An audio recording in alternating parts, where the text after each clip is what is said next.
Okay. All right. Hey, I'm Joseline Jean Louis Hardrick, founder and executive director of Journey to Esquire. And this is part of our continuing legal education series. I'm so excited today. We're going to be talking to Janet Thompson Jackson about cultivating professional integrity and community for a thriving legal workplace. So just a little bit about Journey to Esquire. We create lawyers who lead, mentor, and inspire one student at a time. And we do that through curated conversations just like this one, personalized preparation, and meaningful mentorship. And for more information on our programs, you can go to journeytoesquire.com. You can find out how you can join our community. We're looking for time, talent, and treasure. And that is how we support the future of the legal profession. So let's talk a little bit about our guest speaker today, Janet Thompson Jackson. She wears a lot of hats. She is the CEO of Wellbeing, which has created a Wellbeing app that I absolutely love. I love it so much that I purchased it for our students for the class of 2025, and I will be using it as well because, of course, I always want to have the full experience when I introduce students to something new. We had them using another app previously, and they got brought out by a bigger company, right? Which is cool, but I like when the apps take into consideration the unique challenges of law students and lawyers, and law does just that. She is also the Wellbeing, Diversity, and Inclusion Officer and Faculty of Law at the University of Groningen in Netherlands. And she's a Professor Emerita at Washburn University School of Law. And she's also a Wellbeing and Leadership Certified Coach. So Janet knows a lot about wellness and well-being. It is literally what she does for a living. So today we're going to be talking about how do we incorporate all this stuff about wellness into the legal workplace. And in this 50-minute CLE session, we're going to equip new and young lawyers in particular with essential skills to foster a culture of community in the legal profession. And we'll explore the importance of things like professionalism, being and outreach, and creating supportive and inclusive work environments. And you're going to learn practical strategies to promote diversity, engage with your community, maintain your own well-being while enhancing your professional competence. And we want this to be interactive. Jen and I will be making it more like a conversation. I'll be asking questions. She'll be giving real-world examples. And we want to make sure you have actionable insights to help you thrive in your early legal career. Because as we know, Janet and I have been lawyers for a long time. This is a very demanding profession, but it can also be very rewarding. And you don't have to sacrifice your well-being in order to do well in it. So young lawyers, we're talking to you, but anyone who hires young lawyers like state attorney's offices, PD's offices, law firms, right? You all are the first employers for a lot of these young and new lawyers. And so we want to make sure everyone is fostering these environments where new lawyers can thrive. And so this has already been approved by the Florida Bar for continuing legal education. And so make sure you look out for that course number so that you can get your credit. And our objective today is empower lawyers in their first decade of practice with a deep understanding of the critical role that professional integrity and community outreach play in creating a thriving legal workplace. And so I'm going to pass the mic over to Janet, let her talk a little bit about herself and her background, and then we're going to talk about what we're going to talk about today. Janet? Thank you so much. It's really good to be here. I'm happy to be doing this today. And you gave, I think, a pretty good introduction to me. The one thing that I do want to add to that is how I went from being a professor, a law professor, to a focus on well-being. And I like to say that I actually was a pretty anxious law student. And even before that, my mother described me as a child as very serious-minded. So I think that I carried some anxiety and kind of the weight of something. I don't know if it was the weight of the world as a child, but the weight of something I was carrying on me. And I was very aware of that. And I always looked for ways just to bring the anxiety down a little bit. And so in this journey, I start teaching and I start having students come to me, and suddenly I see my old self mirrored back to me in my students. And I thought, oh, they just don't know how to manage all of this anxiety and stress, and they are just carrying it. And so I just started having conversations. This was before I became a certified coach. In fact, it led to that. I started having conversations with my students, and they might come to me to about a paper that they had written, or the property exam, or one of my clinic students about a case. But then I just started saying, so how are you doing? You know, just talk to me. How are you doing? And no one was asking that question, how are you in law school? It was just do this, do this, how are you? And I started hearing these stories. And so I just started trying to give them some of the advice that had helped me throughout my journey. And one day, after an hour conversation with a student, and this was right before the pandemic, a student called me. I think it was one of my clinic students who had my number because they were one of my clinic students, and was upset about something. And I got off the phone and I said to my husband, I should be a wellness coach. Is that a thing? And then the pandemic hit, and I actually had time to do this. And that gave me some structure to be able to help my students. And it actually helped me to build this program, the Well Law program. So, long story short, that is how I got there. In the meantime, I also had become a yoga teacher. And so that just became a bigger and bigger part of what I was doing until finally I knew that this was the path that I needed to follow. Oh, what a wonderful story. I feel the same way. My students will say, you should be like a therapist, you should be a coach, and you should be this. And I'm like, here's what's important for you to know. I'm not a therapist, right? And so if you enjoy speaking to me about these issues and problem solving, then therapy will be a great path for you to explore. I had to remind them that, because what they really were trying to do was come back to me for therapy. Yeah. And I had to be careful about, listen, I'm here to be a stopgap. Like you said, just ask, how are you? I remember I heard from someone who was pretty high up in the military, one of my leadership programs, and he started that program within his command. Just have people ask, how are you? If you notice someone's a little off, and if you haven't said that to anyone and no one has asked you in a while, then we know we need to go start doing it some more, because no one's doing it. And that is how students and lawyers are falling through the cracks, especially when it comes to their well-being. And some of them can be helped if someone just intervenes just a little early to help them notice, right? That kind of noticing. But before we go into all these great tips, I noticed some interesting things. I'm sure our listeners are wondering the same thing. You were at Kansas and Washburn, and now you're in the Netherlands. You said you taught property and clinic. Talk to us a little more about what the beginning of your legal career looked like, because you jumped from being a child to being anxious to being a law student anxious and then a law professor. And we're sure there's some interesting things in between, just so people can relate, because you said property, which has to be one of the hardest courses in law school when you first start, because it is so abstract, right? So I'm sure you were dealing with a lot of students who were freaking out.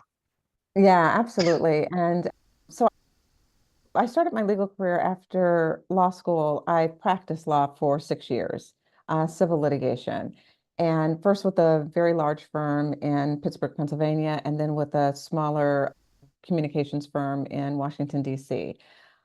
Then I really just felt that I needed to do something that for me felt more meaningful in my life. And so I ran a nonprofit organization for 8 years in Washington, D.C., helping the homeless population. And during that time, during the last few years that I was there, I started teaching adjunct at the University of the District of Columbia Law School. And I was teaching race in the law. And I thought, oh my gosh, I love this. I love being with the students. And I just knew this is what I need to be doing. So I went on the market and I got a tenure track position. And that's how I ended up in Kansas, in Topeka, Kansas, at Washburn Law School. And I was there for 18 years. During that time that I was there, several years before I retired, I my family wanted to do a year. We've always wanted to do a year abroad. And my husband and I have one daughter.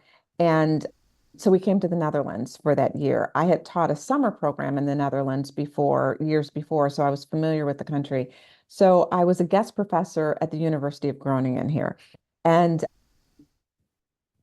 I had a great experience. We went back to the United States, and that's when the pandemic hit.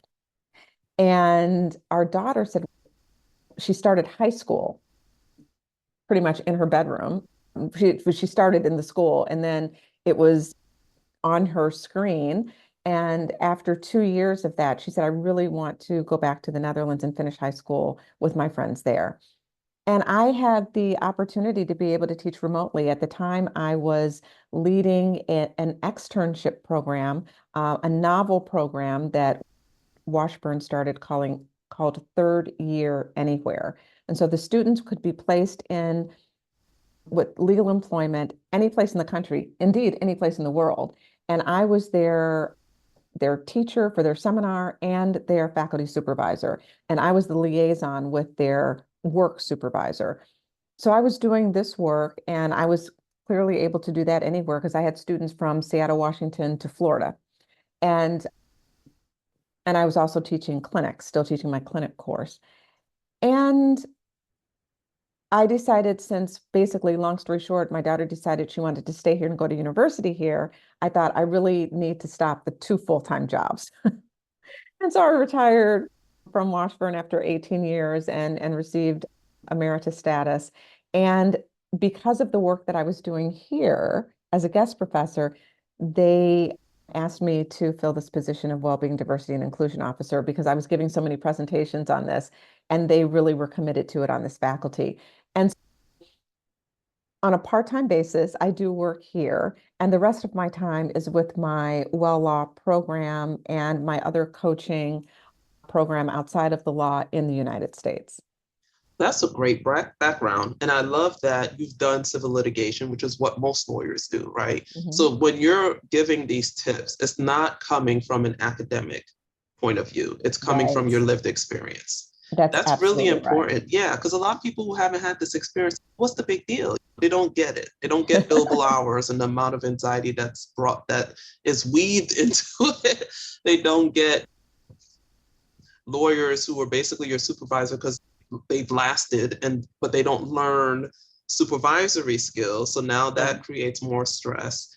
But then you've also dealt with law students and watched them transition, especially through clinic work. And I love that Third Year Anywhere. That's such a great name and It's a concept. great program, actually. Yeah. Yeah. And so you've seen it from all sides and experienced it yourself. So I just wanted to lay that groundwork so that our listeners understand this is coming from lived experience, from clinical background, from research, from actually helping people day to day. And it just gives it a lot more weight and heft, and they're more likely to try it out. Because I know lawyers are skeptical. Absolutely. Absolutely. We're We are trained to be. Yeah. exactly, we're a skeptical bunch. So now with that background in mind, let's start talking about the significance of professional integrity and community outreach for new and young lawyers. Because, and I always tell law students, especially third year, I'm like, you don't know anything about practicing law yet.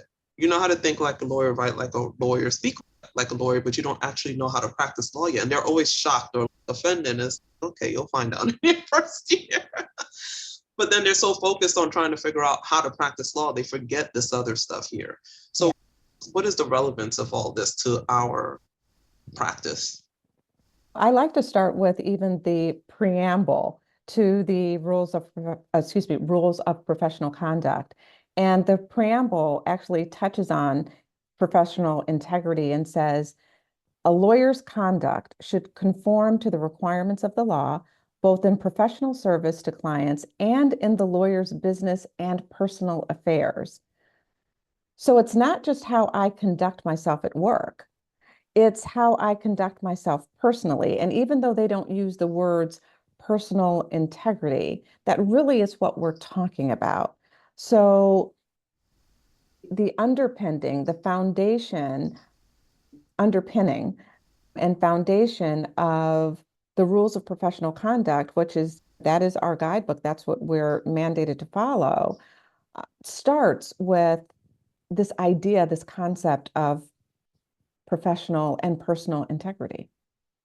It does. And we know when your personal life falls apart. it will impact your professional life. There's no way around it. We We see it in think the that we news all can the live time. and yeah, we think that we Yes. can compartmentalize and we've got a box over here and a box over here. There is not a person I've spoken to who didn't come to the realization at some point of, yeah, what happens here impacts here. Absolutely. Yeah. It does. So let's start with defining professional integrity in the legal context. So you talked about the rules of professional conduct. What are some of the key characteristics and behaviors that define professionalism for a lawyer? Yeah. So when we look at professionalism, and I'm using professionalism and professional integrity somewhat synonymously. I think that we can look at them together. If you are acting in a professional way, you are acting with integrity. And so some of the components there are self-awareness, being aware of what your core values are, what your strengths are, what areas need improvement that you need to keep on working on.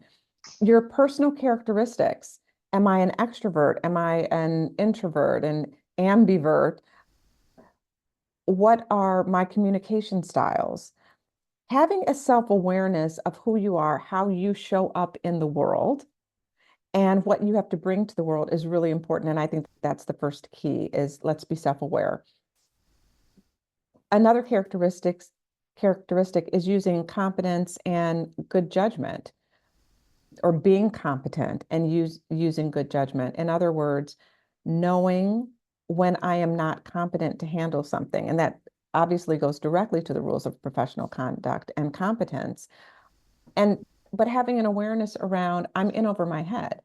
I remember when I first started working at, again, very large law firm in Pennsylvania, and I was very pleased that my supervising attorney was giving me a lot of responsibility because he had a lot of confidence in me. But I realized at some point he was giving me too much responsibility. I was a second year and he was giving me too much responsibility. I was in over my head. And I fretted about this for a couple of weeks. And finally, asked him for a meeting. And to this day, I remember being in this big conference room. It was only the two of us sitting at the table. And I said, and I had practiced this over and over, I so appreciate the confidence that you have in me, and I believe that it is very well placed. However, and I went on to say, I need more supervision. There are things that I don't know, and I actually don't think I should know at this point. And so I had to admit, and it was so difficult because you never want to say, I can't do this. But I realized that in order for me to actually live into these rules, that I have sworn to uphold, that I had to be able to say, I'm not competent to do this, at least not fully competent. I need your help. And so we have to be able to, however uncomfortable it is, and it will be uncomfortable, we have to be able to say that.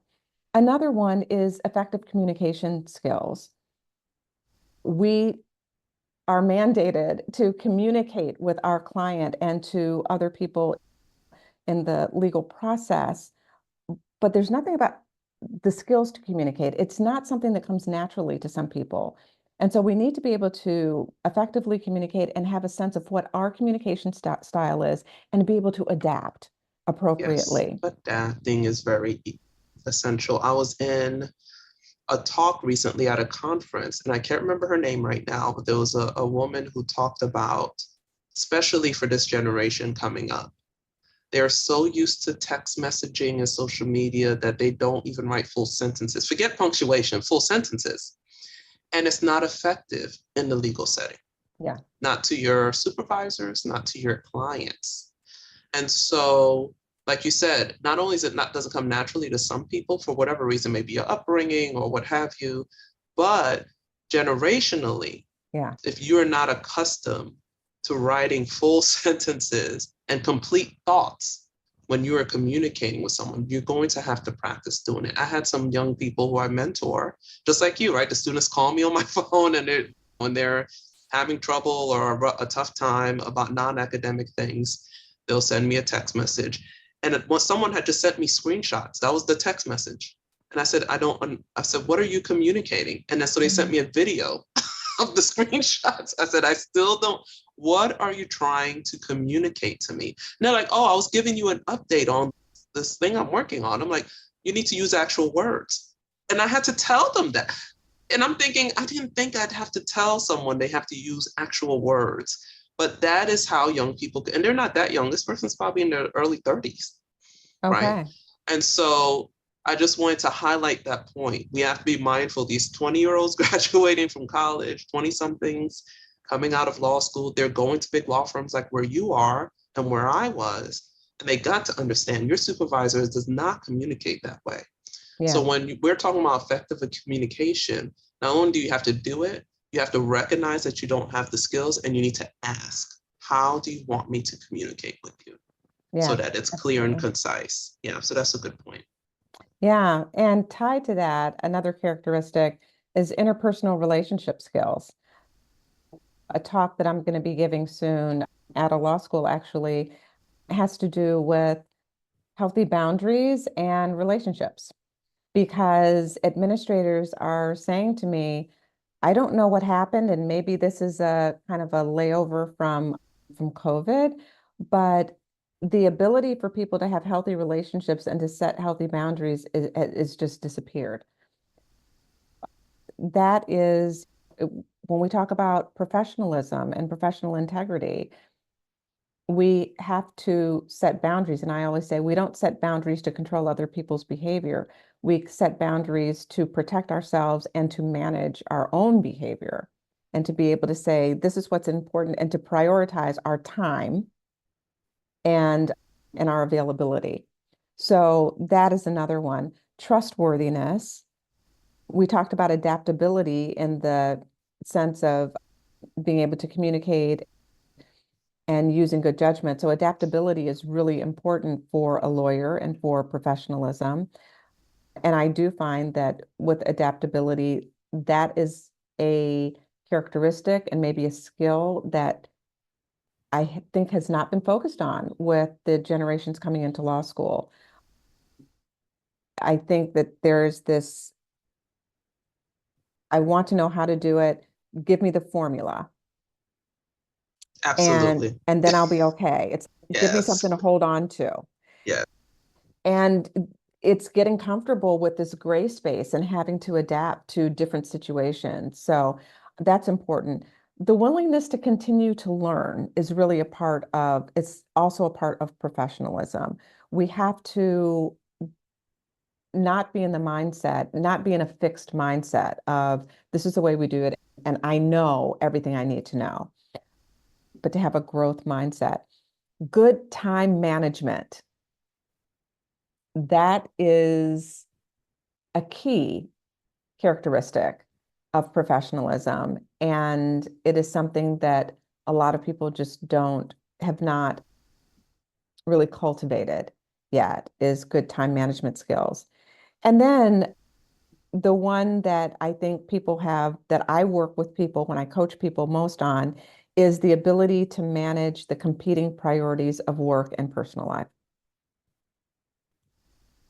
And I think that even people who are very emotionally intelligent and mature in other ways have problems with this.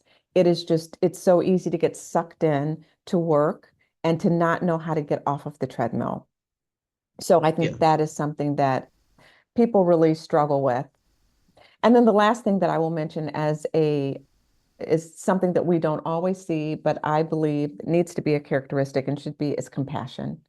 We need to thread compassion through everything that we do, and even making hard decisions and having difficult conversations with people and telling people things that they may not want to hear, and even presenting an argument and really zealously representing our client. We can still do that with compassion.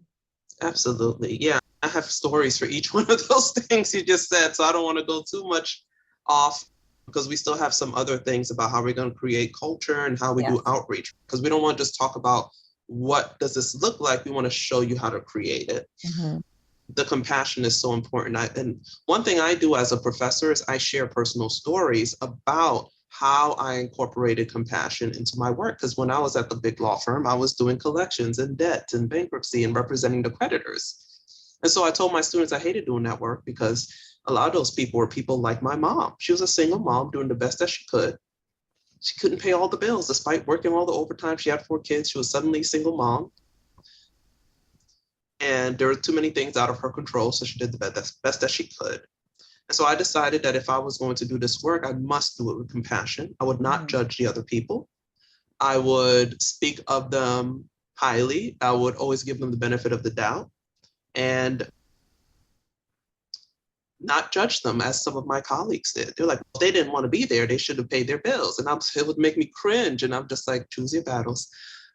Not everyone's able to pay their bills, but I'm dealing with people who've never had that experience, right? It's not part of their lived experience. And the other thing is with the boundaries and the time management, that is something I coach students with a lot. I've had a student, it's the second or third term that I have a lot going on, professor, because I'm like, why haven't you done all the things I told you to do well in the class? I have a lot going on.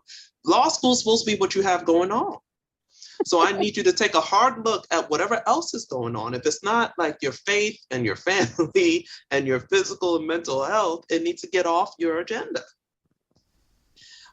And then I always tell them, you don't have to tell me all your business, but if every time you come to me it's with an excuse about why you did not do what you needed to do, what do you expect my response to be?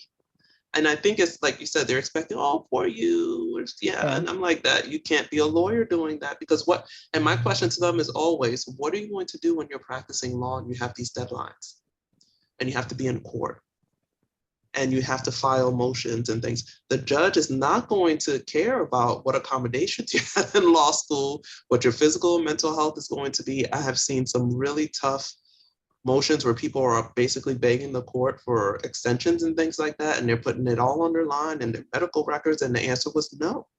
Yeah. And so you have to this is the time to learn it. And that's what I want. If you're a law student or a new lawyer, please understand this is a time when you're learning how to do all of this. And so embrace making mistakes, but learn from them.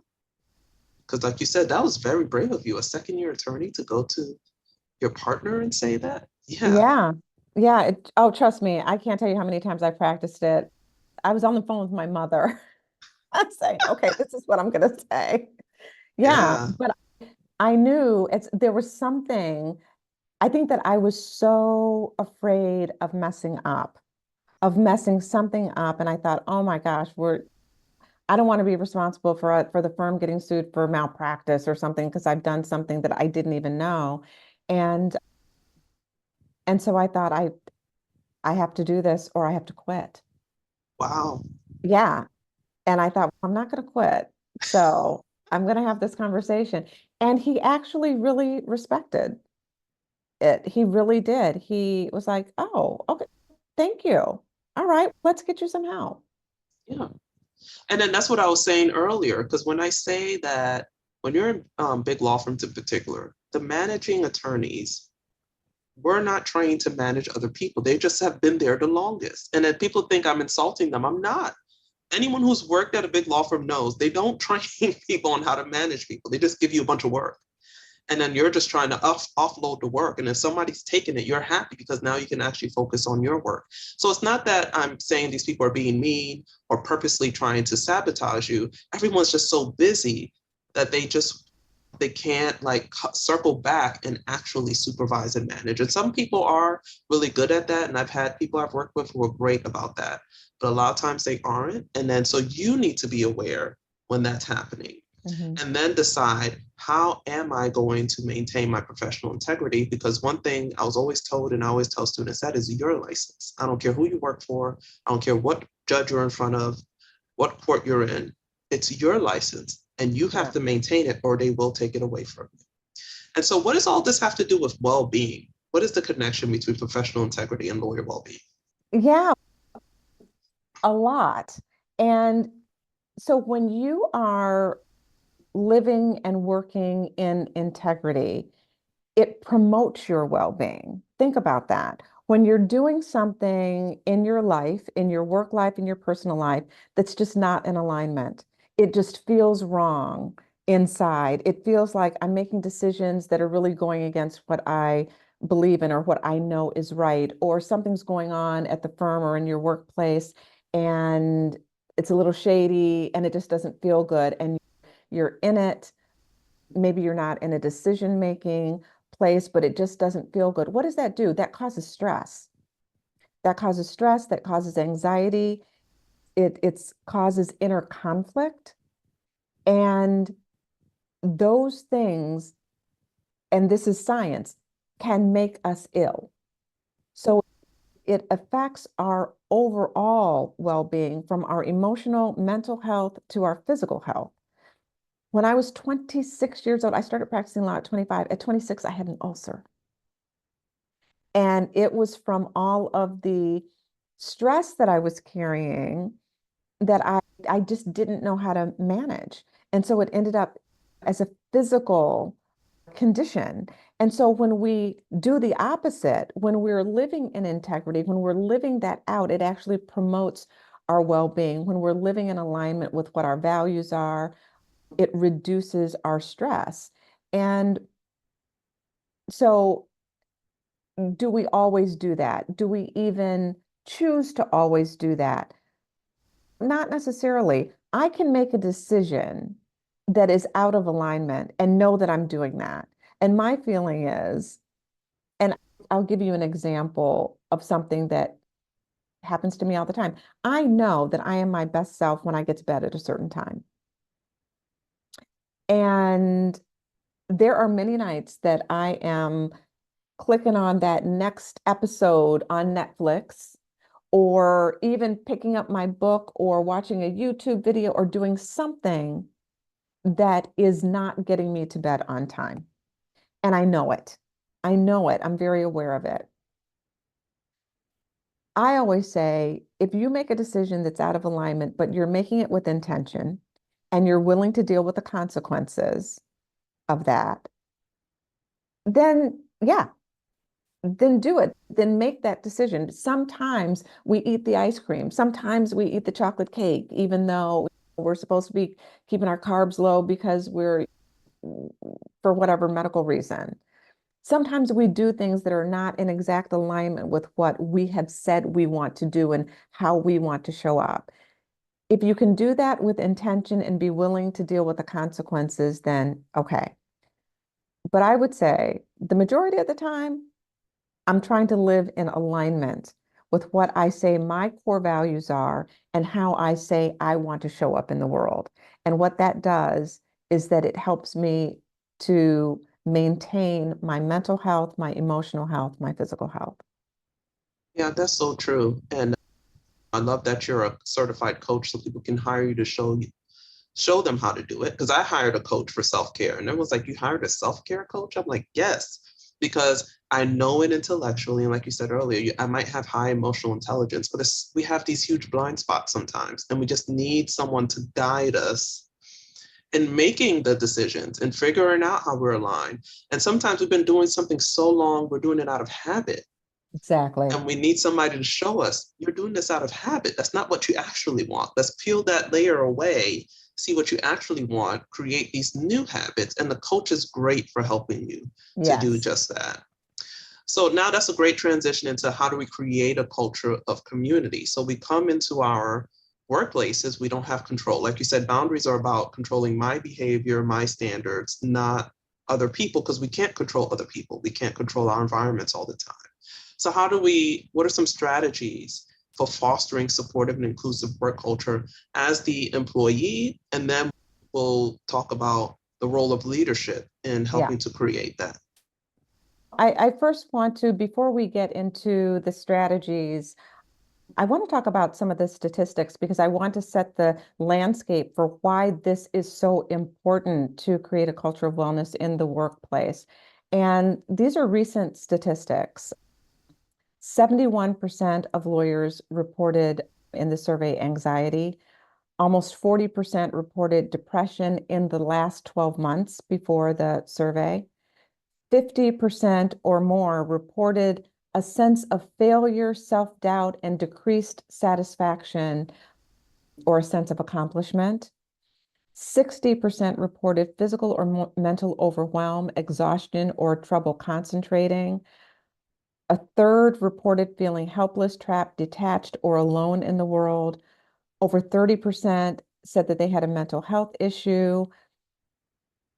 Another thing to be really aware of is that the highest incidence of anxiety and depression after law school occurs within the first decade of practice. So these first 10 years, when you're really learning, when you're forming your professional identity, that is when we see the most anxiety and depression. So it's really difficult to form a healthy professional identity when you're dealing with these issues. 1 in 2 lawyers said that they knew colleagues who were depressed or had a mental health issue. Almost 50% said that they were struggling with alcoholism or knew someone struggling with alcoholism. And nearly 15% said that they knew someone in the profession who died by suicide in the past 2 years. So this is not just practicing attorneys, it's judges also who are experiencing this, and lawyers rank in the top 5 in incidents of suicide by occupation. So the legal profession, and I believe that this has been the case since I've started doing this research back in 2015, 2016, that the legal profession has always been in the top 5, sometimes the top 3 of professions with the highest incidence of suicide. And the legal profession has recently been deemed the loneliest profession in of the professions that were looked at. So when I talk about why we need to foster a sense of inclusion and belonging and well-being in the workplace, it's because this is what we're dealing with. And yeah, we need to change that. So what are some strategies for an inclusive work culture? It is having a sense of autonomy over our work and a sense that we have some ability to express ourselves through our work. A sense of autonomy, meaning that we're not being micromanaged all the time and do it this way, do this. I have a sense that this is mine and I can manage this project myself. Surprisingly, workplace design has a lot to do with both inclusiveness and feeling supported in the workplace. I had a student in the Third Year Anywhere program who was working in an office, and she was responsible for people coming into the office. She was also doing legal work, but she was also the person who was greeting people because it was a very small office.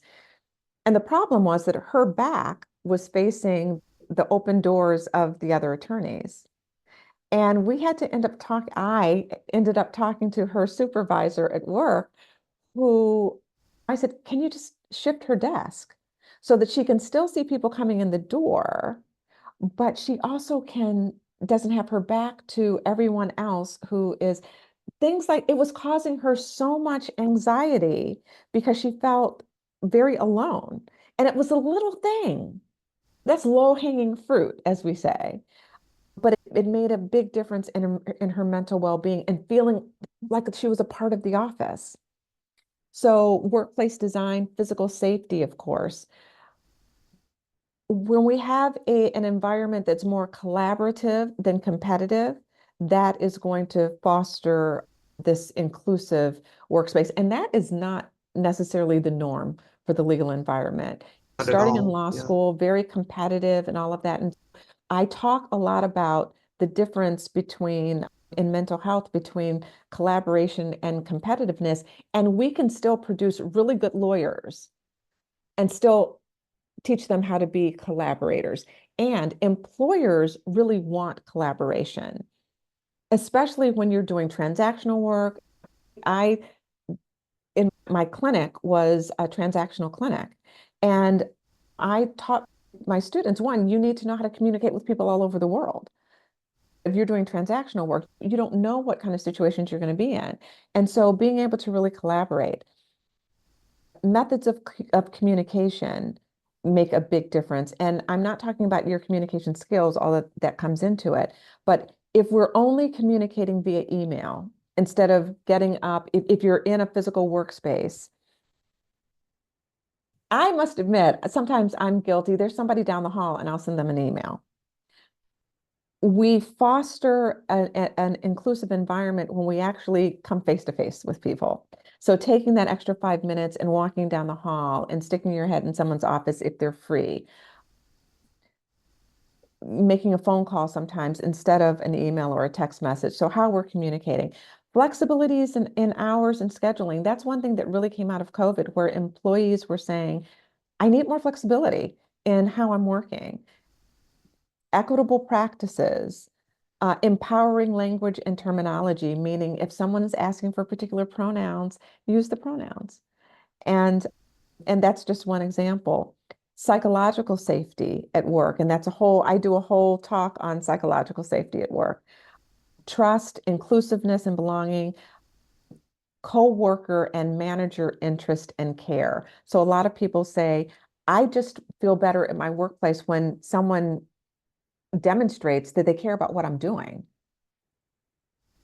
A coworker asks me about something or in interest in what I'm doing. So those are some of the ways that at the at the foundational level, we can create a more inclusive environment. And then there are things that leaders can do from the top down. And that is create an environment that has open dialogue. So if I'm having a problem, if I have a grievance, is there a grievance procedure? Is there someone other than my supervisor that I can go to? If I'm having a problem with my supervisor, who then can I talk to? Is there a buddy system? Is there some kind of mechanism where there's open dialogue? Creating opportunities for people to continue to progress. Not giving too much responsibility, but giving responsibility to be able to progress. Viewing wellness multidimensionally. So a lot of times I hear so much about, yeah, they gave me the Calm app. The Calm app is great. I'm not knocking the Calm app at all, but people need more than just learning how to meditate. And that is my number one go-to for my for my mental health. But for some people, meditation is not going to be their thing. And for most people, it's just not enough. And so looking at the relational wellness, physical wellness, mental wellness, emotional wellness, material wellness, financial, the material, my technology, my finances. So looking at it multidimensionally to make sure that people have the support that they need, building trust. I did a workshop for a very large legal aid organization. And the manager, that one of the very top managers, was on the call with a lot. And there were hundreds of people on this call, and I was doing a wellness retreat. And one thing I realized very quickly was that the top manager did not know the names of the employees, of the lawyers and the social workers and the paralegals that were on the call, did not know names, and did not know who was supervising whom. That was very clear to me. And even with the questions, somebody would offer a complaint and we would go to that person and who's your supervisor? And so what department are you in? Know your people. That builds a community of trust, of a community of belonging, just knowing who your team is, getting to know your people. So those are some things. I actually have a audit, a workplace audit for employers to go through a checklist, and I can work with them, or they can just go through a checklist to see, are we doing the things that we can do in the workplace? Another one that I want to mention, though, that's really important is expressing gratitude for people and acknowledging what people have done. More people are interested in just being acknowledged than even receiving money. And I'm not saying that money's not important, that people don't want to get paid well. They do, but they also want to be acknowledged for the work that they do. And that acknowledgement goes a long way. in helping to someone really feel valued in the workplace. Yeah, and it ties back to the autonomy you mentioned earlier, right? Give me something to do, let me have Yeah, ownership, don't micromanage me, and then acknowledge that I did a good job. So even exactly. just those emails that's like kudos to so and so did this and that.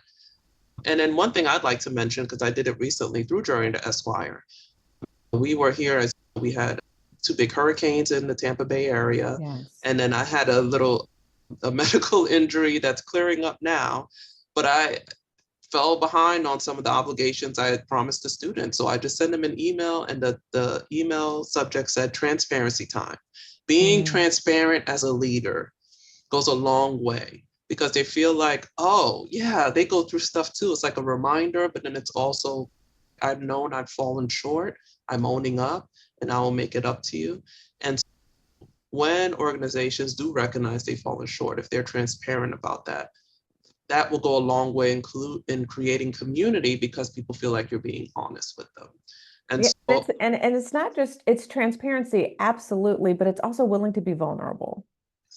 And being willing to be vulnerable doesn't mean that I have to wear my heart in my sleeve. It doesn't mean I have to tell people all of this personal information, but it does mean that I'm willing to be vulnerable and say, hey, I made a mistake.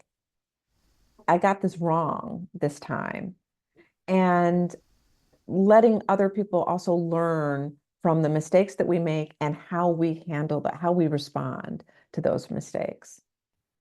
yes, and owning up is something lawyers have to learn, right? I'm going to do a talk about AI, which will also be another CLE, so look out for that.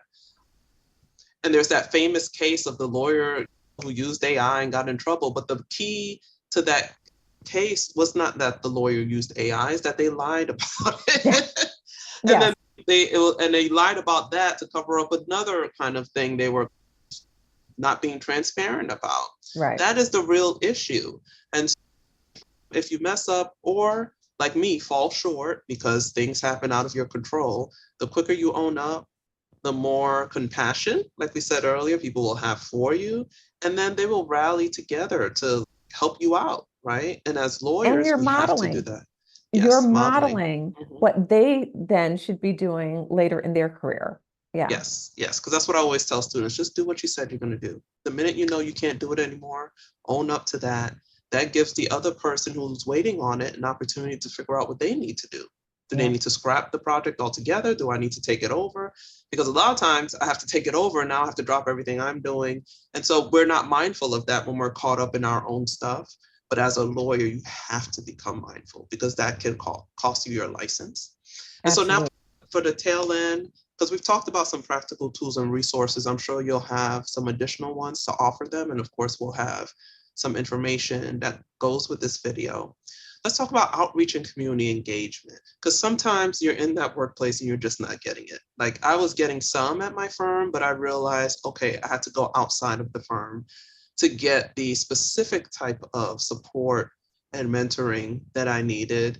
And engaging with the community was a big saver for me to really feel like I was getting that autonomy, that acknowledgement, the gratitude, a lot of those things. So, what's the importance of outreach and what are some of the benefits and examples? Yeah. Outreach is so important. And sometimes I want to talk about the difference between community engagement and community lawyering. And sometimes they do overlap. When we talk about community lawyering, we're often talking about a public interest lawyer or someone doing pro bono or doing something in partnership in the community. All very important. But we can have community engagement even if we're not doing community lawyering. So just wanted to make that point. But when we're engaged in the community, and we can talk about what that looks like. What happens is that the lawyer, especially a new lawyer, I'm thinking about that those first 10 years of practice, really gain insights into the community that they're practicing in. And it can make them a more effective lawyer because they have an understanding of their community. These are not just people who are a complaint or some transaction or negotiation, they have an understanding of the context in which people are living and working. And I think that just makes for a richer experience a richer lawyering experience, but it also brings something to you in terms of being a part of the community. And so there are a lot of ways to do that. You can serve on the board of directors of a local nonprofit organization like Journey to Esquire. Or you can partner with someone in local events. And the way that this, if you want to keep involved in your lawyering, if you want to keep that connection, doing know your rights talks to people in workshops, at community centers, participate in educational programs. You can do things online, you can do things in person. If you want to get away from the lawyering part of it, you can work at a soup kitchen, just doing things. And what it does also is that it builds goodwill with people in the community. They know that you are this lawyer from this legal employer, whether you're with a firm or with a company, whatever. They start to associate you with, oh, yeah, they care about the community. They're not just here to profit. And so that becomes really important. That kind of outreach becomes important. I think that it's a win. Mhm. I think it reminds you too that you're not just a lawyer. Yes. When you're surrounded by all lawyers all the time, all Bill Blowers, all judges, all this and that, you just get into this little echo chamber. And unfortunately, based on statistics you just gave, it's reflecting back a lot of negative, a lot of skepticism, a lot of anxiety, a lot of complaints. And then when you're in the community, now it's, oh, wow, you're a lawyer. Cool. Let's go do this. Let's go to this concert. Let's go talk about helping the kids. Let's do this. And those kinds of events are just like, oh, yeah, I'm not a lawyer. I'm a person who happens to practice the law. Thank you. And let's tie that back to well-being. Yes. So this is where community is one of the most important predictors for good mental health. So you can be eating well, you can be out running or exercising, doing whatever you're doing. You can get to bed on time. If you don't have community, your well-being quotient is still going to be lower. Those people in those blue zones that are living into their hundreds, the common factor, the common denominator is community. And so developing community is so important. And then just having fun, doing something that is fun, that may be playful, that is a passion of yours. It's so important to, as you said, not just I am a lawyer, I am a human being who practices law, but I also have a life outside of that. And Yes. Yes. so many of us can't say that. And Yeah. I hear people say, but I love my job and I want to do it all the time. And it's not a burden to me. I want to do it. I want to work 7 days a week. And what I say is, you know what? I don't want to take any of that away from you, but ask yourself if you want to live a one-dimensional life, or would your life be richer if you added some things to what you already love, which is this one thing that you're doing. What if you could branch out and have another outlet? It actually might make your experience that you already love even richer.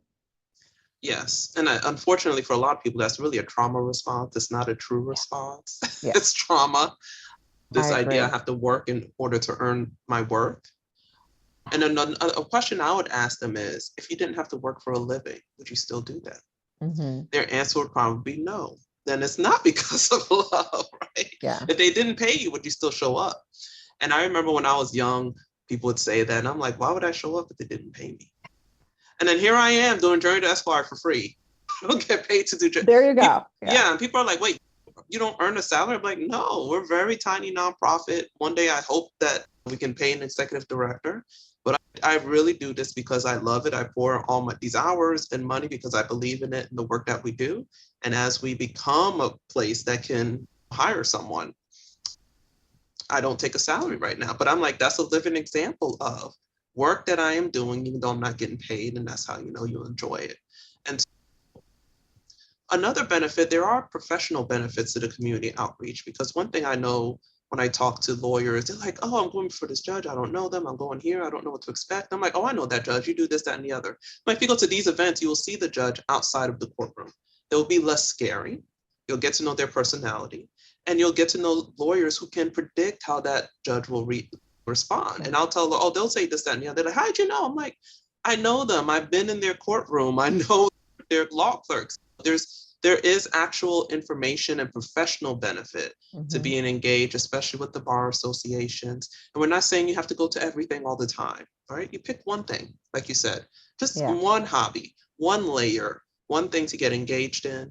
Make it something you're already interested in, so it's not a burden and not another to-do thing on your to-do list. And then, of course, play and have fun. That can't be emphasized enough. I'm doing an event soon. We do these things called Table for Eight with the local women's bar. And I said, let's do a paint and sip, like for lunch. I bought these itty bitty paintings. It comes with its own little paintbrush and everything. You'll have a whole little painting by the time you're done. We sip coffee, eat our food, and you get to be playful for an hour. And you're going to feel so good at the end of that, right? Yeah. Regardless of what was happening that morning or what you have to look forward to in that afternoon. Just little things like that can make such a huge difference if you learn to make it a habit and incorporate it weekly, monthly, annually. So that's the goal. It's not to rearrange your entire life in order to have wellness be at the center. It's these small tweaks, mindset changes, and habits that can make a huge impact. And so what are some practical tools and resources that you have that you can offer? Of course, the Well Law app. You can talk a little more about the Well Law app and how people can get access to that and other tools. Thank you. Since you mentioned the app, I'll just start there. The app is a comprehensive kind of toolbox of resources designed for law students and anyone in the legal profession. You don't have to be a practicing lawyer, a paralegal, caseworkers, judges, anyone in the legal profession. I have accountants who work in the legal field who have benefited. And there are talks on different wellness topics. There are activities that you can do. For instance, you might listen to a talk on effective communication, and then there's a little exercise that you can do to help identify your own communication style and how you can learn to adapt your communication and appreciate other people's communication styles. There are meditations, breathing exercises, yoga, affirmations. You even can access content based on your mood. So what is your mood today? Oh, I feel like I'm really thriving today.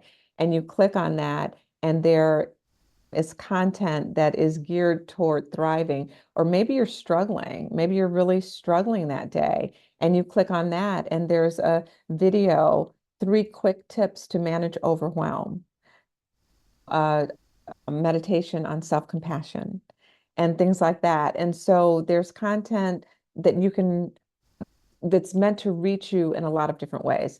So that's the app. It's not available at the App Store. It's available through my company, which is well-law.com is the website, and you can go there and get all of the information.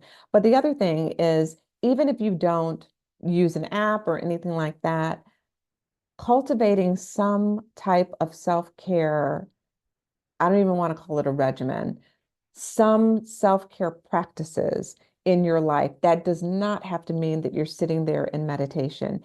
It can mean taking a walk in nature or taking a walk outside, even, in the city, just moving your body. It could be making sure that you are drinking enough water.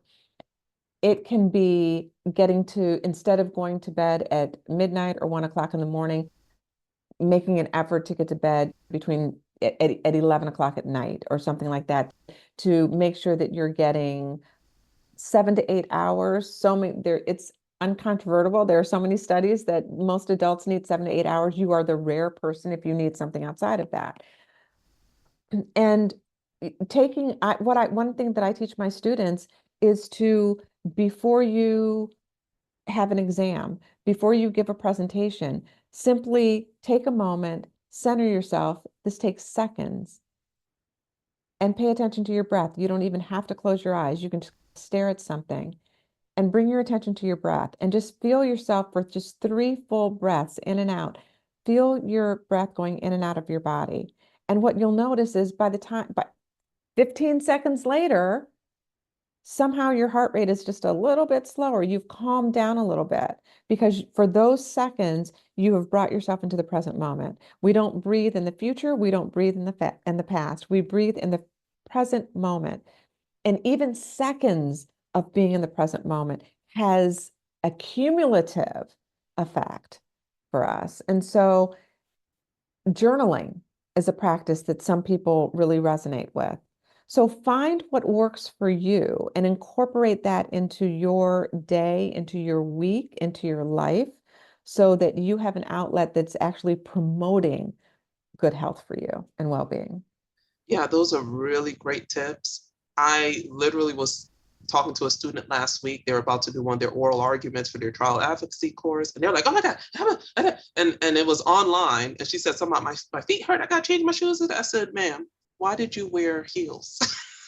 She You're said, because I online. got my suit on. I said, it's online. No one can see your Yeah. feet. Take your shoes off. Yeah. But she was panicky. That did not even occur to her. So then she was in my class, and the oral argument was right after. And I saw her just from the, I said, girl, come here. I said, take a few deep breaths, please, right now. And she did. And I said, you got this. You just are feeling panicked, but you need to calm yourself down. The most important thing you need to do before this oral argument is calm down. You don't need to review your notes. You don't need to talk to anybody. You need to calm down, because you will think more clearly when you're calm. Yeah. And then I saw her after. I said, how'd you do? She said, I did good. And I did the 3 deep breaths. And I said, yes, that's what you needed more than anything. You are prepared, right? Mm-hmm. And that's something that I do with my students after midterms, because we have class after midterm. I said, this is information you need. And if you're thinking about the midterm, you're not going to absorb what I'm about to tell you. So we do a 3-minute mindfulness meditation. Just Excellent. 3 minutes. And so I'll put that link with this video as well. But what we want to emphasize is, again, these aren't huge changes and shifts. It's not huge investments of time. A 5-minute walk. I used to do that when I was at the firm. I'd go, everyone's like, where are you going? I'm like, I'm just going for a walk. They're like, out there? Yes. It's not in here. Out with the trees and the grass, 5 minutes. 3 minutes of deep breaths, even just in your car. I used to meditate right before I would go into work. Absolutely. Yeah, because my kid isn't asking me for anything. My husband, the phone isn't ringing. It's just me in my car for 5 minutes. I can do this. And just look for those little touch points where you can just really easily incorporate it. Understand you're a human being, not a human doing. Yes. So you got to keep, it's just your work in progress. And just, I'm sure just like you, Janet, I get off sometimes and I realize, wait, I haven't meditated in 2 weeks. No wonder I feel on edge. I just need to sit down and do a meditation, because for me, it's really helpful as well. And it's for most people, but you do have to learn how to do it. It's not a competition. There's no perfect way. It's not, you're not performing, right? The point is to find a way that works for you. And we're going to make sure you have the link for the Well Law app with the video, but I want you to explain a little more. I know you said it's on your website, but you also offer it to institutions. Can you talk a little more about that in case there are firms or schools Yes, that want to take it on? actually, the reason that it's not offered through one of the reasons that through the App Store, it will be offered to individuals through my web page, on my web page. It is not yet. My focus right now is offering it to legal employers and to law schools. So selling it in volume, basically, to groups of people. And it comes in 3 subscriptions. The basic is just the app. And then the premium comes with group coaching for the subscribers. And then the Ultra comes with the group coaching and one-on-one coaching and so this is live online coaching through a well law coach. And so there are some other benefits as well in the packages, and all of that is at well-law.com. But my goal is to help to transform the wellness culture in the legal profession. And so I want to get this in as many hands as possible. I want someone to easily be able to just pick up their phone and do a meditation, but it's not just meditation. It's to have a talk on, again, how to communicate or quieting your inner critic. I just did a talk, that's one that's on there now. It's 3 minutes and it's, okay, this is how to quiet your inner critic, because we all have those ruminating thoughts and that mean voice inside of us sometimes that we would never talk that way to anyone else. But there are talks on trauma. There are, and I'm constantly adding new talks. And then you want to take it farther, you can then do an exercise. So I'm trying to create a one-stop shop. There's even a journaling page on there where you can journal. But my goal is to get it into hands so that people can start talking about it together and maybe even start doing some of the exercises together. And you can have challenges and things like that. So it's really trying to turn this thing around, because we now have the awareness. We can't say that we don't know. We know the level of dysfunction. We have to do something about it. We have to act. Yes, we do. And as lawyers, confidentiality is so important. So even though the institution is purchasing it, they don't get access to answers and things like that. No, not at all. These are, even though one person is purchasing, each person that receives it as a subscriber individually gets a link. They set up their own profile and they have that information. Yeah. The Yeah, so that's, institution absolutely does yeah, not. because that's always something that lawyers are concerned Yeah. about. The Florida bar they recently changed it when the young lawyers came and said all these questions about our mental health upfront is stopping us from getting mental health treatment because we're afraid we have to changes to how they ask those questions as well. And so we want to make sure that people understand we want you to get access to this. This is not about giving your information to anyone else. It's about getting you information in a confidential way. And then if you want to make it more of a community engagement, you can as well. So thank you Absolutely. so much, Janet. That was such a great talk. I share your passion for wellness in the law because I struggled in my first 10 years and now I'm entering my 16th year. Looking back, I almost left the practice of law because of the anxiety. And as a lot of, particularly women and people of color, will leave in those first 10 Yes. years. Yes. And it's probably very much linked to all those things you talked about that happened in that first decade. And if we're going to change the face of the legal profession, we're going to need the people who are coming in to stay in, right? Absolutely. And be healthy, happy lawyers. All right, we'll see you guys next time. Thank you so much.